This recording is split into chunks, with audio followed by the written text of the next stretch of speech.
Assalamualaikum warahmatullahi wabarakatuh. Perkenalkan, nama saya Yuti Zokomala. Di sini saya ingin mempresentasikan proposal skripsi saya yang berjudul Desain Aplikasi Pengingat Minum Obat Berbasis Mobile Android untuk Pasien Jantung Koroner.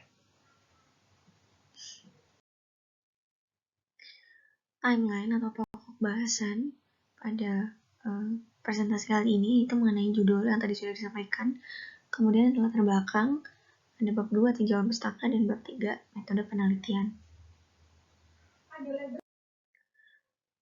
Kemudian memasuki timeline yang pertama, yaitu latar belakang. Jadi penyakit kardiovaskular atau biasa disebut penyakit jantung umumnya mengacu pada kondisi yang melibatkan penyempitan pembuluh darah sehingga menyebabkan serangan jantung atau nyeri dada atau stroke. Nah, menurut American Heart Association tahun 2017. Nah, kemudian prevalensi data yang diperoleh dari WHO, penyakit jantung itu merupakan salah satu penyakit yang setiap tahunnya itu diperkirakan 17 juta orang meninggal akibat penyakit jantung. Nah, jadi tingkat mortalitas dan mobilitas dari penyakit jantung itu sangat tinggi karena penyakit jantung itu merupakan penyakit penyumbang terbesar di dunia, penyumbang kematian terbesar di dunia. Sedangkan menurut Riskesdas atau Riset Kesehatan Dasar tahun 2013, prevalensi jantung koroner di Indonesia sebanyak 1,5% dan gagal jantung sebesar 0,3%. Kenapa saya tertarik mengambil judul tersebut? Karena seperti yang tadi sudah dijelaskan bahwasannya penyakit kardiovaskular itu penyakit penyumbang angka mortalitas dan morbiditas terbanyak di dunia, bahkan di Indonesia. Dan selain itu juga karena biasanya penderita penyakit kardiovaskular itu dia mendapatkan obat banyak atau disebut dengan polifarmasi, sehingga hal itulah yang membuat pasien itu menjadi tidak patuh atau ketidakpatuhan pasien terhadap minum obat itu berkurang. Nah, hal itulah yang mendasari saya untuk membuat atau mendesain aplikasi pengingat minum obat untuk pasien pada penyakit kardiovaskular. Karena hal itu sangat rentan sekali pada mereka untuk lupa minum obat seperti itu. Kemudian selanjutnya adalah tinjauan pustaka. Nah, tinjauan pustaka ini di sini saya membahas penyakit kardiovaskular.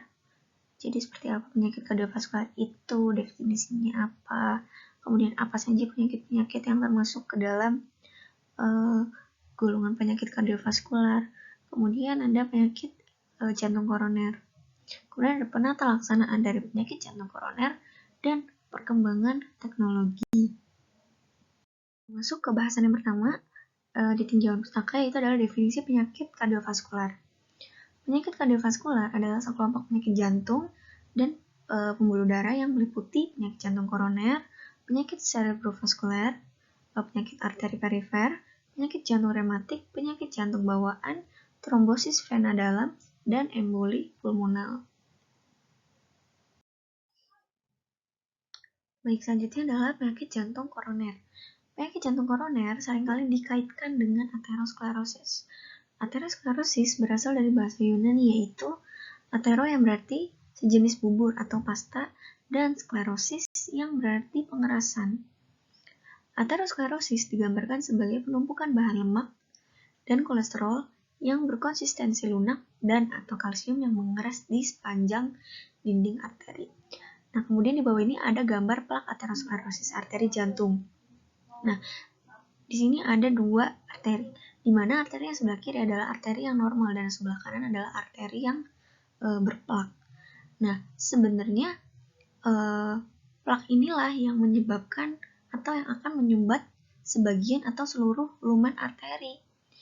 Nah, kemudian penyakit jantung koroner juga dapat terjadi akibat penyempitan atau penyumbatan di dinding nadi koroner karena adanya endapan lemak dan kolesterol, sehingga dapat mengakibatkan suplai darah ke jantung menjadi terganggu.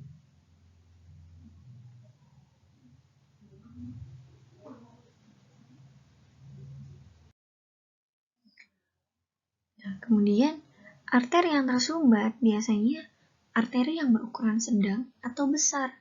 Pada dasarnya, aterosklerosis adalah proses penyempitan perlahan-lahan lumen arteri akibat penumpukan lemak. Proliferasi sel-sel otot polos, pembentukan kolagen yang meningkat, serta klasifikasi. Nah, proses aterosklerosis itu ditandai dengan terbentuknya fatty streak. Fatty streak akan berkembang sejalan dengan usia. Progresivitasnya untuk berkembang sangat dipengaruhi oleh ada tidaknya faktor-faktor risiko yang menyertainya. Nah, semakin banyak faktor risiko yang mendasarinya, maka semakin menyebabkan beratnya proses aterosklerosis. Nah, seperti yang sudah dijelaskan di slide sebelumnya, bahwasannya tingkat progresivitas dari aterosklerosis dia akan berkembang dengan sangat cepat ataupun dia akan berkembang semakin besar, semakin progresif. Itu dipengaruhi oleh faktor-faktor resiko. Nah, di sini ada faktor-faktor resikonya dan ada tingkatan-tingkatannya. Yang pertama adalah faktor resiko yang Meyer independent, di mana diantaranya adalah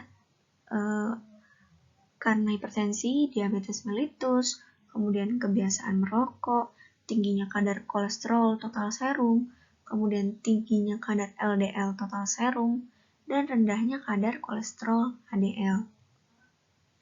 Nah, kemudian yang tingkatan kedua adalah faktor risiko kondisional atau conditional risk factors.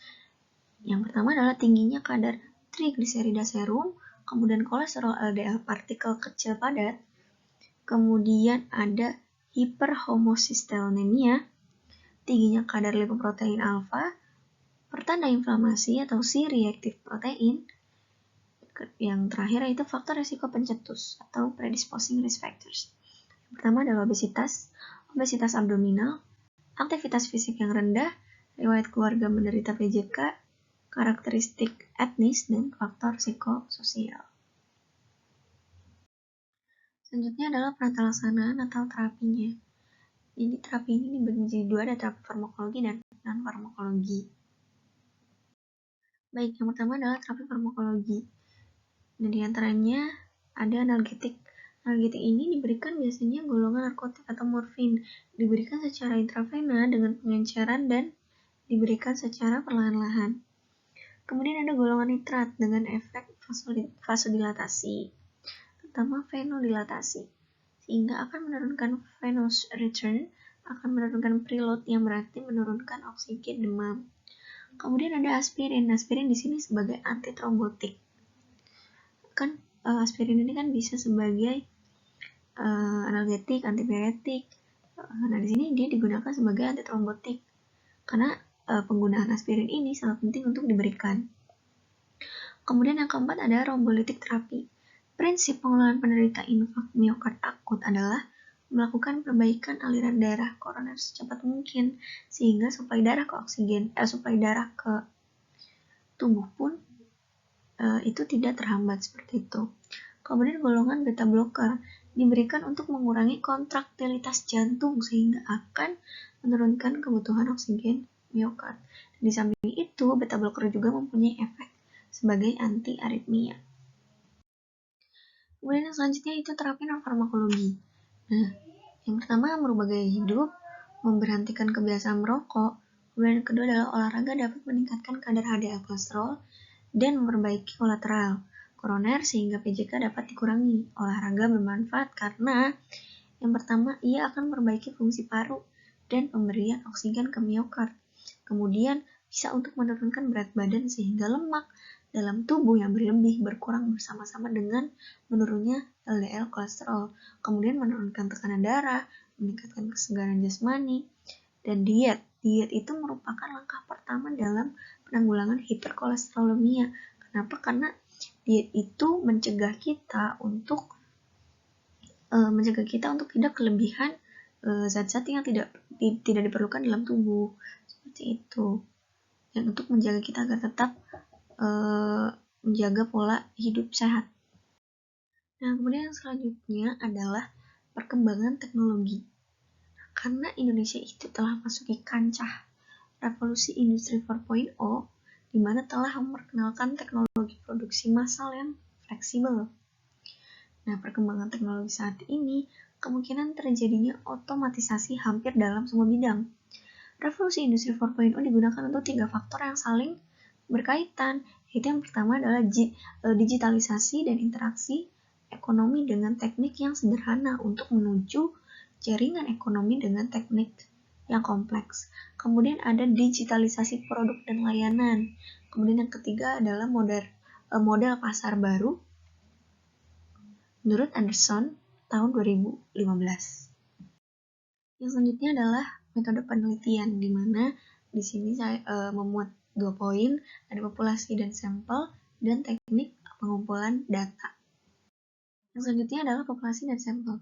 Populasi pada penelitian ini adalah pasien dengan penyakit jantung koroner pada usia 40-50 tahun. Nah, ini dipilih sebagai target penelitian dengan asumsi bahwa pada rentang usia tersebut, pasien masih sangat produktif untuk bekerja. Sedangkan untuk pemilihan sampel bersifat non-probability sampling, dalam artian bahwa pengambilan sampel tidak memberikan peluang yang sama bagi setiap anggota populasi.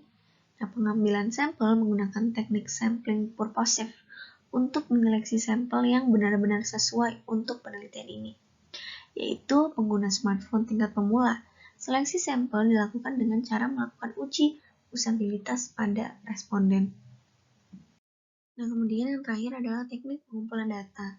Adapun teknik pengumpulan data yang digunakan dalam penelitian ini adalah observasi dan pengambilan data secara langsung. Kemudian melakukan uji coba desain aplikasi dalam bentuk prototipe. Jadi nanti yang saya harapkan adalah saya membuat sebuah desain, tetapi hasil akhirnya adalah hasil prototipe, sehingga pengguna akan bisa langsung mencoba desain yang telah saya buat seperti itu, dan sudah mendapatkan gambaran mengenai aplikasinya ini seperti apa. Seperti itu. Nah, kemudian pengambilan data dilakukan pada pasien rawat inap dan jalan yang ada di rumah sakit. Baik, itu saja presentasi proposal penelitian kali ini. Kurang dan lebihnya saya mohon maaf. Wassalamualaikum warahmatullahi wabarakatuh.